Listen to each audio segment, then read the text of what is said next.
In the next section, we'll introduce the organization and physiology of the autonomic nervous system. In this section, we'll talk about the autonomic nervous system.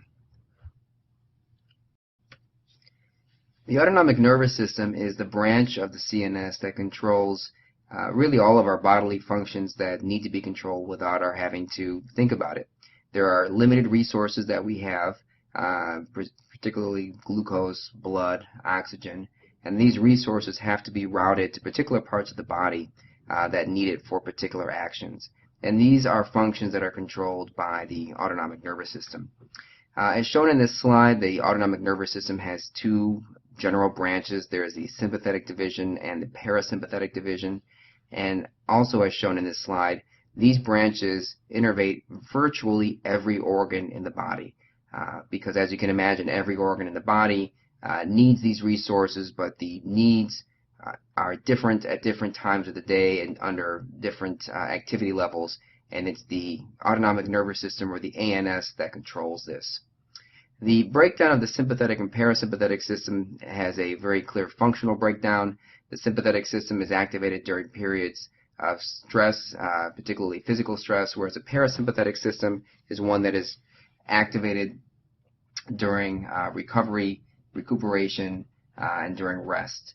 And there are some clear anatomical and pharmacological differences between these systems that we'll explore over the next several slides. This next slide shows a more schematic breakdown of how the sympathetic and parasympathetic systems are organized. One thing it's worth pointing out is that the primary driver of the parasympathetic and sympathetic systems comes from the brain, primarily from the hypothalamus. And the hypothalamus will send projections down into the brainstem, cervical spine, thoracic and lumbar spines, and sacral spinal cords, portions of the spinal cord, to control ANS function. But beyond that, there are distinctions between the sympathetic and parasympathetic systems.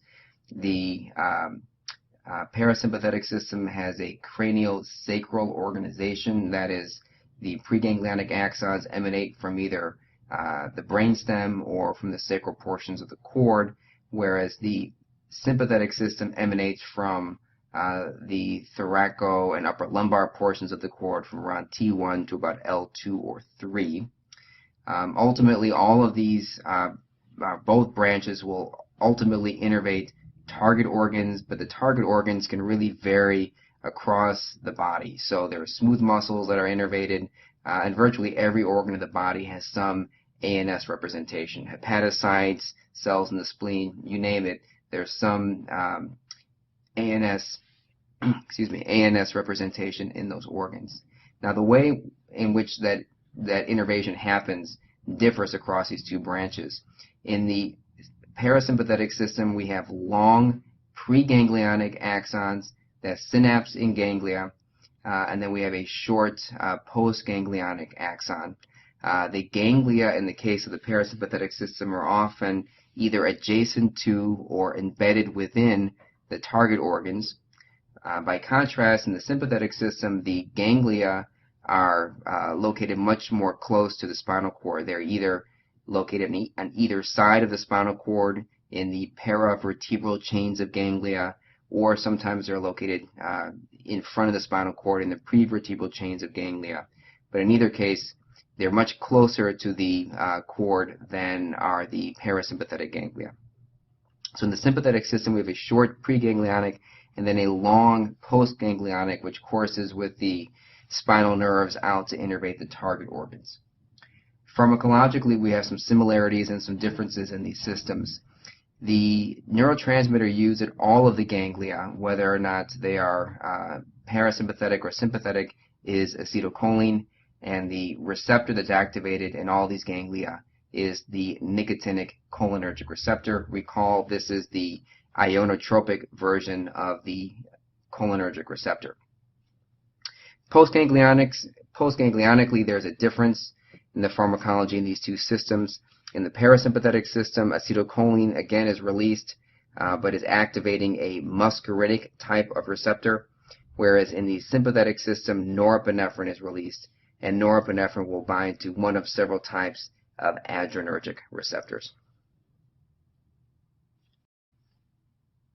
The next slide illustrates some more differences between these two systems. In the parasympathetic system, you again have a long preganglionic and a short postganglionic. Sympathetic, we have a short preganglionic and a long postganglionic. One other point to make here is the presence of myelin. So myelin is only present on the preganglionics in both cases. The postganglionic axons in both the sympathetic and parasympathetic cases have little to no myelin.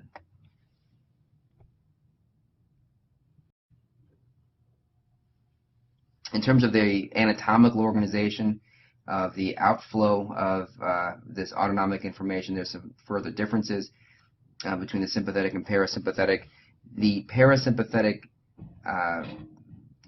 sympathetic portion of the nervous system emanates from the intermediolateral column of the spinal cord. This column is found between T1 and about L2 or 3. It's shown here on this slide as the cell body of the axon that emerges on top here. This intermediolateral column is going to house the preganglionic cell bodies of the sympathetic axons.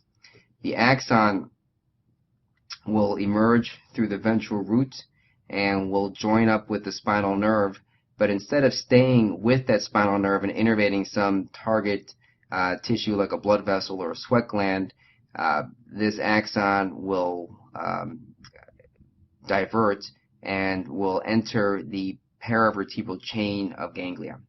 And in that diversion, several possibilities arise. One possibility is to synapse with a postganglionic cell body, and then that postganglionic cell body can send its projection back with that spinal nerve and then go out and innervate some target organs. Be the most straightforward way of this happening.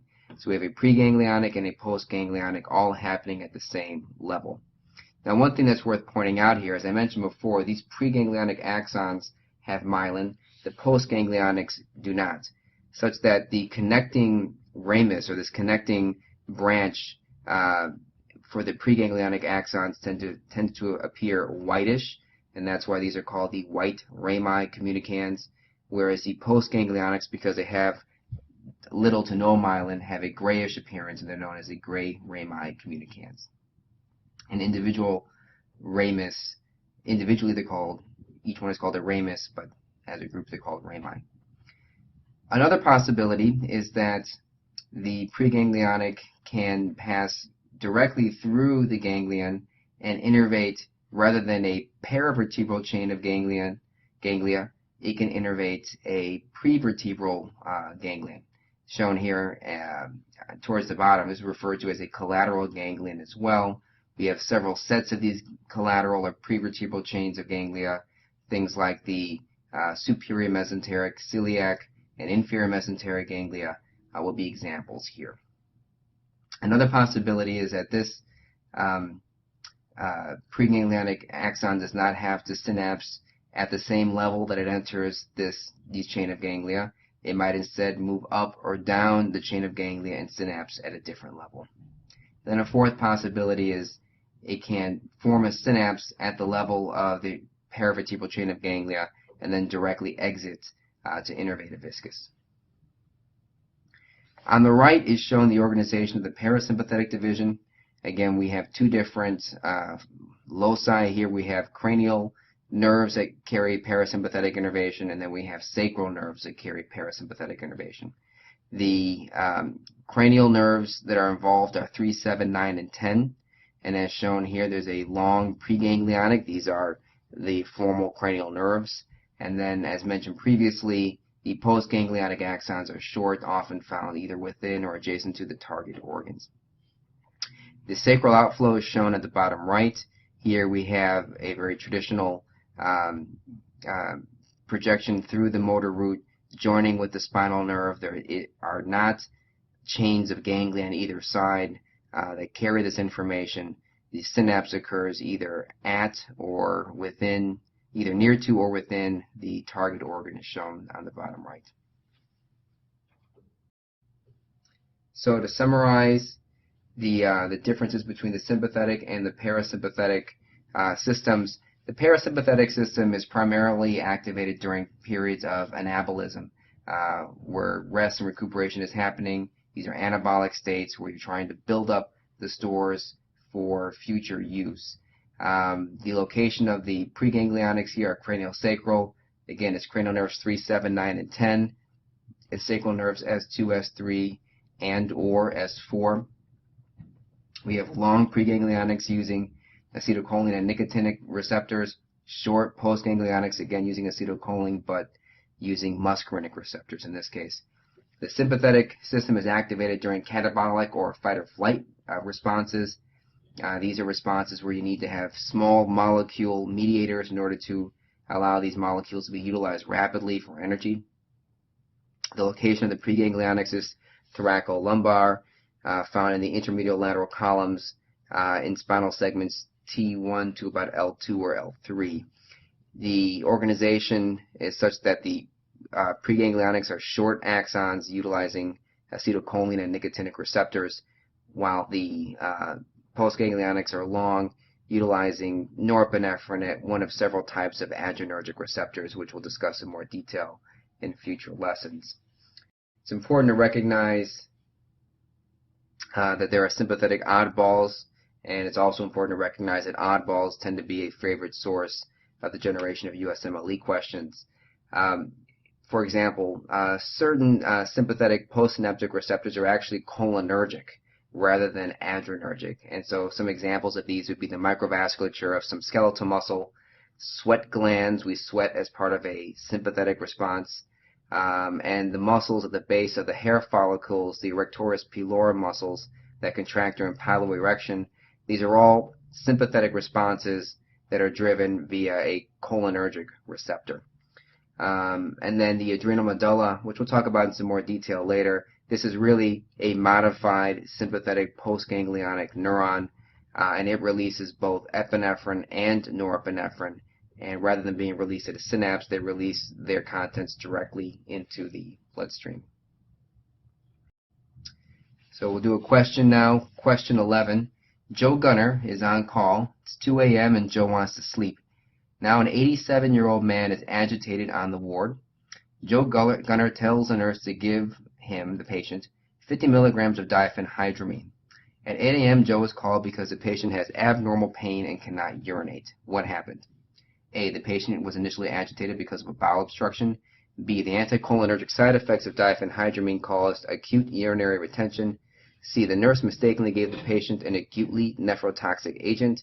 Or D, the patient is having an allergic response to diphenhydramine. Or E, the Benadryl, which is diphenhydramine, caused the patient to have serotonin syndrome.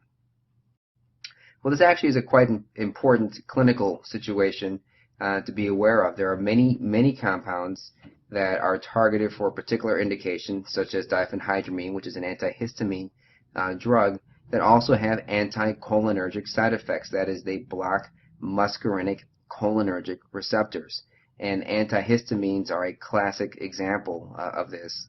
Another classic example would be tricyclic aromatic compounds.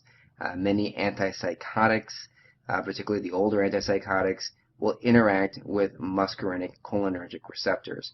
And as we've just learned, muscarinic cholinergic receptors are very important mediators of the parasympathetic response. So by giving this patient diphenhydramine, one runs the risk of impeding this patient's parasympathetic nervous system from doing its job. And different patients will have different sensitivities here. An 87-year-old man will very often have difficulty with the movement of urine past the prostate and is relying on his parasympathetic nervous system to be able to maintain some bladder tone. The blockade of muscarinic receptors around the body will likely find its most sensitive manifestation in this particular patient in the inability to urinate. And that's likely what would happen here. So the correct answer would be B, the anticholinergic side effects of diphenhydramine cause acute urinary retention. It's also important to know that the manifestation might be different. It might cause diarrhea in somebody else. It might cause dry mouth in somebody else. And this will often depend on the comorbidities that the patient has going into receiving this drug. This concludes our discussion of the physiology and pharmacology of autonomic synapses.